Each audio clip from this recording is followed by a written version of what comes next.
What is going on, my friends, and welcome back to another video on the channel. Well, in today's video, we are going over Solana as its price is about to do something extremely crucial for the short and midterm price action. And of course, in today's video, we are going to talk about how we can take advantage of whatever move does come, of course, to maximize gains in crypto. So, of course, with that being said, let's go ahead. Let's skip the BS, let's skip the fluff, and let's get straight into the good stuff.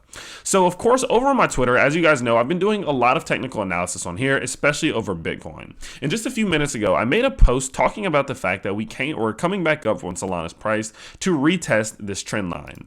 Now, of course, we have retested this trend line a couple times over the last couple months, right? We saw establishment 1, we saw 2, 3, and realistically, this is 4. But the reason that this one right now is so important is because many of our cryptos have already started to make the move that we're looking for. For example, whenever we were approaching this trend line here on all of these other attempts, the rest of the market was also approaching that trend line. None of our cryptos were really seeing strong breakouts. But this time around, we can see, of course, that Bitcoin made a phenomenal move out from under this trend line. We can see, of course, that Ethereum broke its macro trend line the last few days here, as you can see. And many of our other smaller alts, similar to the size of Solana, are making their attempt right now. You can see DOT, for example, is making that attempt. You can see Matic, for example, is making that attempt. And so since we have some cryptos that have already made that move and many other cryptos making that move in a very strong fashion, it says that this could very possibly be the chance and the move that we're looking for on this leg up that gets us out from this macro trend line and starts to signal that a bottom either is in or will be in extremely soon. So let's talk about both options. Let's talk about if we don't break this trend line, and let's talk about if we do break this trend line, what am I looking for and how am I going to be playing this thing, of course.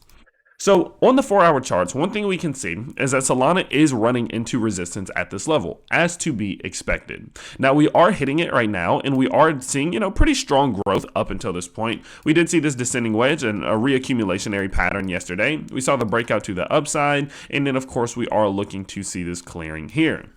Now, one thing that is beneficial is the fact that we do have the ability to touch the top side of our trend line, in which we have been within in the short term. And if we were to do that at this point, we would see that break to the upside.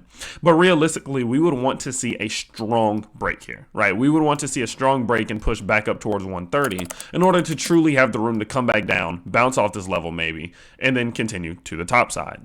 So option number 1, let's get the bad case scenario out the way. What happens if we fall here? What happens if we fail? Well, the reason we would fail, in my opinion, is if the rest of the market was going to start to pull back. Now, this is on the table. Let me explain why, and it's not a bad thing. What we know is that Bitcoin controls the market right now, and it is ahead. So we know that although Bitcoin at any given point may see a pullback, the likelihood is it is going to establish some support well above its previous trend line. It would be extremely hard at this point, in my opinion, for Bitcoin to just smash all the way back down in the mid to low $30,000 area and just completely lose its trend line. I don't see it happening. I think if Bitcoin does start to pull back here, which is very probable at some given point relatively soon, we will come back towards maybe even as low as $40,000 before looking to establish some support. So considering the fact that Bitcoin is a little bit extended on some of its shorter time frames, especially like the hourly time frame, as you can see here, we are seeing a bit of bearish divergence. What that looks like is us setting highs and higher highs on the price while setting lower highs on the RSI. And we are seeing on the 4-hour charts, you can see that we are just extremely extended. It says that there's a chance that Bitcoin might pull back in a healthy correction relatively soon here, and that might pull the rest of the market down with it. Okay, so do be aware that that's on the table. And in the event in which that happens, what likely is to happen is that we see Solana get pushed back down towards this $100 to $105 level. And what I would say is that in the event in which Bitcoin does pull back and it goes to find support, I'm under the belief that Solana is going to likely come to try to find some support back down towards the bottom side of our ascending wedge, which again could look like this $100 to $105 area over the next couple of days. So it's really not an absolutely terrible thing if we do see a pullback here, especially if it is because Bitcoin itself is pulling the rest of the market back. Now, if Solana starts to just crash and drop by itself, then obviously there are other implications in which we would cover in that event, but it's very unlikely. So in an event in which we do see this failure here and we start to roll and we lose this previous low right here, we come back below $112, do expect to push back down towards the bottom side of our ascending wedge, which again looks something around this area. So it's really not too bad. I would say as long as we are sitting above $94, which is our most recent macro low, we are looking pretty good for a continuation and a bounce back to the upside to get us out past our macro trend line. Now, in the event in which we are going to break this descending trend line, what am I going to do and how am I going to go about it? Well, if we're able to break this trend line here and we get a full daily close and then like 2 or 3 more 4-hour closes, I'm talking like I need to see like 30 hours realistically outside of this thing, I'm going to pick up a little bit more Solana. The reason why is because although we have not yet confirmed that we are out of a downtrend, that is the first step for us to get out of a downtrend.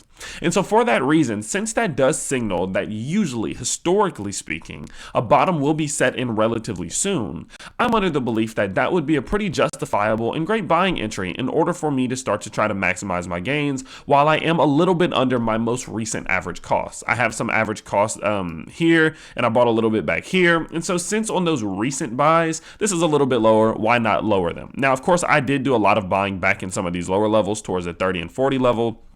But I'm really more focused on these larger buys that I did back here, breaking even and getting back in profit on those. And so for that reason, I would be looking to accumulate a little bit if we do get about, say, 24 to 48 hours sitting outside and above our trend line.